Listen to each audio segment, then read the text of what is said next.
Hello and welcome everyone. My name is Mapelis and this is Literally Graphic. And today we're getting a twofer because I'm tackling two books by the French comic artist Chabouté, namely Park Bench and Alone. Both chunky books, but with few to no words, they're actually pretty fast reads. Starting at the beginning, Chabouté, as I mentioned, is a French graphic novel writer and artist. He was born in 1967 and apparently is of Eastern French descent. His adaptation of Moby Dick has me 75% of the way to read the source material so I could do compare and contrast. He also does illustration. Park Bench was the first Chabouté graphic novel that I ever read and probably responsible for most of my positive feelings, which might not fully hold up once I finish reading across their catalog, ? Wordless comics are something that almost always impress me because of how much skill I attribute to the ability to communicate without language. Kind of a concentration of all the things I like about comics over just plain text, I suppose. Lots of fun, heartwarming, and sometimes just a little bit questionable things happen without a single word uttered. As far as sexuality and gender go, nothing out of the quote normal to report. There are a few instances of apparent heterosexual romance, which only highlight the lack otherwise. Class is actually a recurring issue in the fact that a police officer and a parent homeless have a continuing back and forth about him sleeping on the bench. The climax of the story arc also centers on presenting gentrification as a bad thing. While it's a bit difficult to pin down most people's race, there are a few obvious instances of lighter-skinned characters reacting negatively to obviously black-coded characters. I would describe these reactions as glares. Ability versus disability is not something really covered in the story beyond some young people on skateboards and some old people who need help standing up and sitting down. Chabouté's earlier work, Alone, on the other hand, is a lot rougher on the writing front.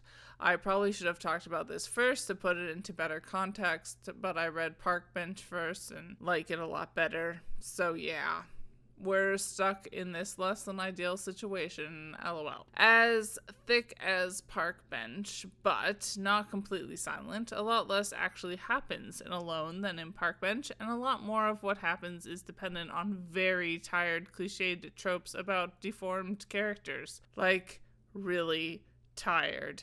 A, quote, monster human is left alone on a lighthouse island after his parents die, with a local fisherman tasked to leave supplies on the island indefinitely, even though he has never actually seen the man.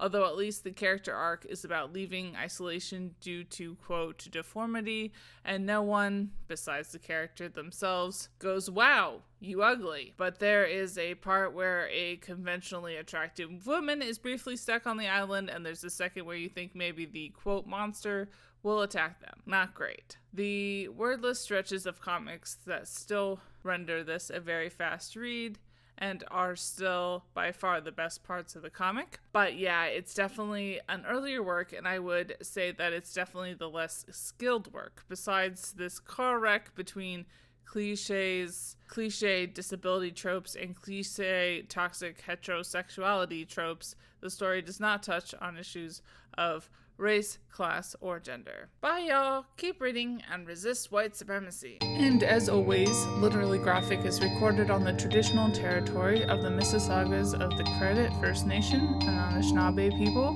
the Haudenosaunee Confederacy, and the Huron-Wendat Nation. I live here because of British colonization, Indigenous genocide, and more geographically specific, Treaty 13. Also known as the Toronto Purchase, which was finalized in 1805 between representatives of the Crown and certain Mississauga peoples.